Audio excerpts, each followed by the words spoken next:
est le 28 avril, ça y est, on attaque les foins.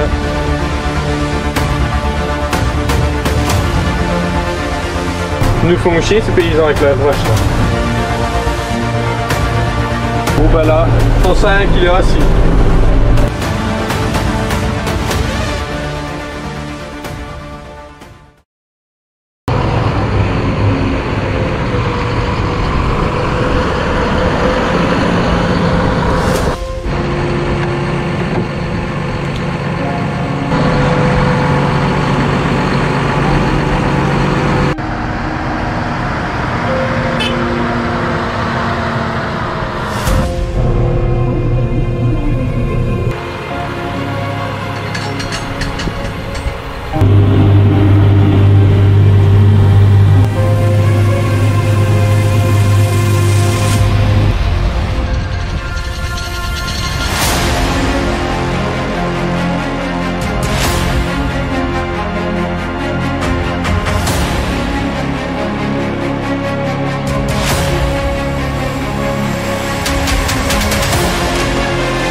Avec la hauteur de travail grâce à ces cales, ça vient se poser dessus pour définir la hauteur des toupies et que ça ne tape pas trop de sol.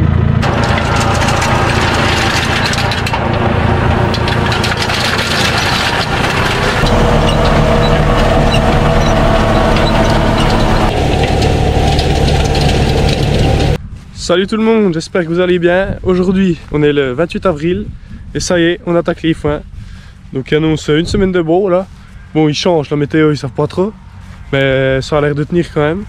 Donc on va essayer de faucher tous les jeunes prés, tous les prairies artificielles, pour essayer de faire un maximum de foin pour les vaches, qui soient de la meilleure qualité possible vu qu'on est tôt. Donc là on est sur un jeune pré qu'on a semé fin d'été, donc on l'a fait pâturer à un coup, comme ça, parce qu'il était un peu trop avancé, donc au printemps ça aurait mal redémarré. Donc il a bien redémarré au printemps, on a mis du lisier et de l'engrais. Comme on peut voir, il y a quand même vachement de trèfle dans ce jeune pré. Hein. Là on voit tout du trèfle blanc, on a un paquet. Donc ça c'est pas mal, et puis le riz gras puis le dactyle est assez jeune. Donc ça devrait pas être trop mal. Là on essaie de faucher assez haut. Comme on peut voir, il y a 6-7 cm. Pour bien que la plante redémarre après pour les riens. Parce que après, quand on fauche trop rare, après ça a du mal de redémarrer, mais là ça devrait aller. Quand on fauche chaud, en général ça redémarre bien. Puis comme là les conditions sont assez bonnes par rapport à l'année dernière on voyait tous les traces derrière le tracteur, que là c'est nickel, là c'est bien ressuyé. Là il y en a qui vont me dire pourquoi vous fauchez en avril, c'est trop tôt tout ça. Notre fourrage qu'on produit là, c'est ce qui va nous faire traire l'hiver, c'est notre ration de base. Donc si notre ration de base elle est mauvaise, les vaches vont jamais faire de lait cet hiver. Donc notre ration de base, il faut qu'elle soit de la meilleure qualité possible, c'est comme les gants dans le silage, il faut qu'ils récoltent leur maïs assez tôt, pas trop tard pour pas qu'ils soient trop secs. Là c'est exactement pareil. Il faut récolter tôt, comme ça il est encore jeune, il y a un maximum d'énergie et de protéines, comme ça on diminue le coût de ration, on diminue les concentrés, et puis il faut toujours autant de lait.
le lendemain, on est en train de pivoter avec le père. Donc on va essayer de le retourner le matin et début d'après-midi pour qu'il sèche bien, parce qu'il y a quand même un peu de canne à sécher. Puis le foin en cette saison il est plus dur à sécher que quand il est plus tard, donc il n'est pas trop avancé, il y a quand même pas mal d'eau dans la plante par rapport à quand on le fait en juin. Donc voilà, et puis on va faucher une quinzaine d'hectares, puis on va essayer de faucher 2-3 refus, et puis on est pas trop mal. On va s'arrêter là, on a 2-3 jeunes prés qui sont pas trop avancés et qui je pense, donc on va les faucher dans 10 jours s'il fait beau. Donc là nous, sur l'exploitation, on a en AOP compté, donc on a un cahier des charges à respecter. C'est pour ça qu'on fait le foin aussitôt, parce que c'est notre ration de base, on va pouvoir donner de fourrage à base fermentée. Donc on doit donner que du foin et du rien. Donc notre lait il est livré à la coopérative du village. C'est une fruitière où tous les laits des agriculteurs sont livrés tous les matins. Le fromager va le transformer en comté ou en morbier. Et puis après ça va être vendu au magasin.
C'est impeccable, la mise en route se fait mieux que les autres années.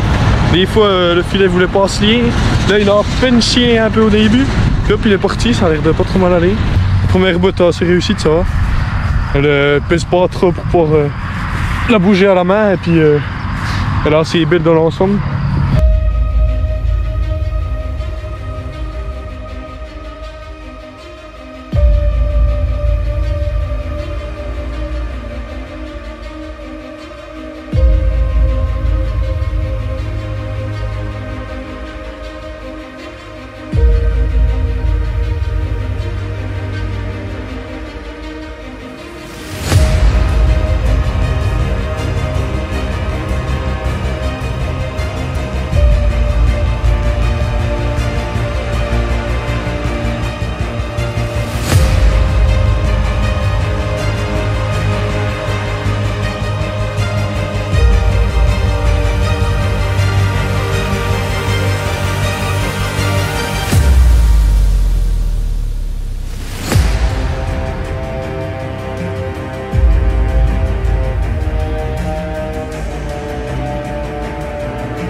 le père qui presse, le tonton puis moi on en a presse droit au cul. Mais 2 kg de sel par botte pour mieux conserver le fourrage et puis éviter qu'il chauffe. Et puis on va essayer de faire ça, on a 15 hectares à presser, ramasser. Et puis on va être pas mal.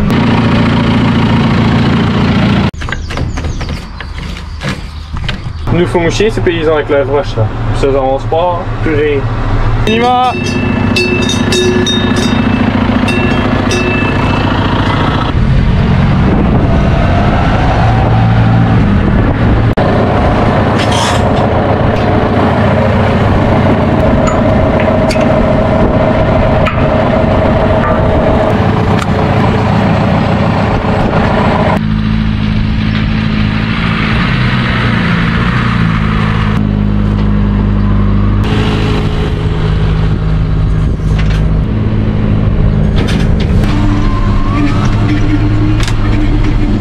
Donc le père a fini de presser, 132 bottes en tout. Donc c'est plutôt pas mal dans 16 hectares. Côté des bottes de 350 kg, ça fait 2 tonnes 8 par hectare. Donc ça va encore pour un 28 avril. Et voilà, donc on finit de ramasser ces bottes, un coup d'engrais après, il repleut demain, puis c'est impeccable.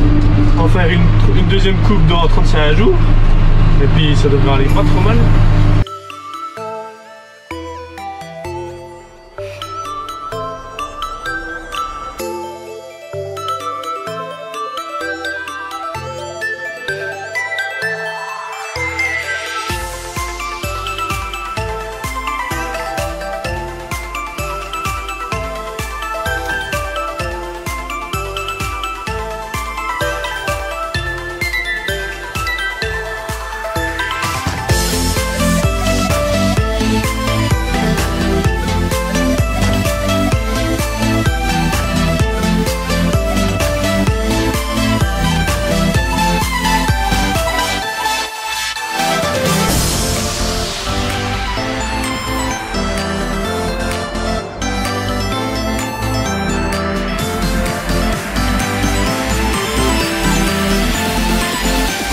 Plateau chargé, direction la pêche.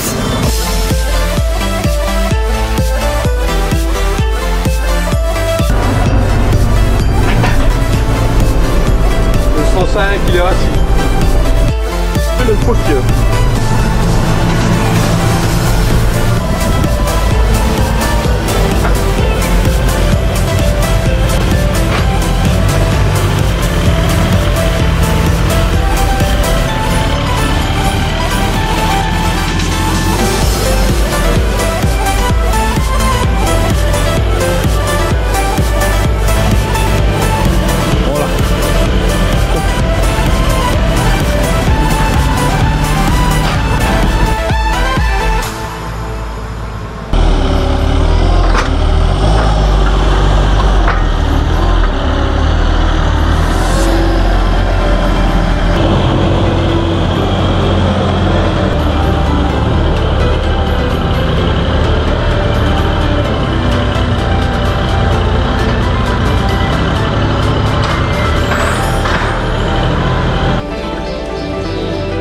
Écrit.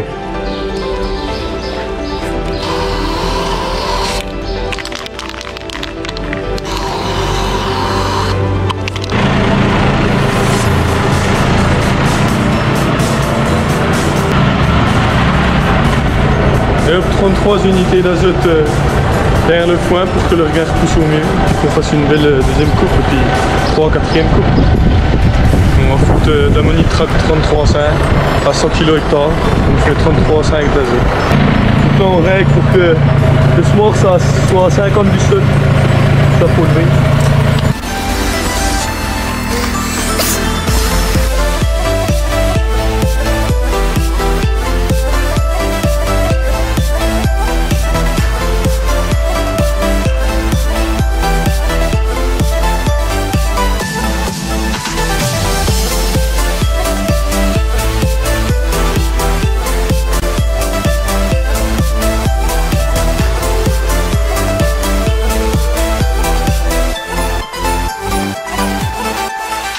Bon ben impeccable, et ces hectares sont épandus. Donc plus qu'à attendre qu'il fasse beau pour continuer le foin tranquillement. Et on se dit à la prochaine pour une nouvelle vidéo. Allez, salut. Salut.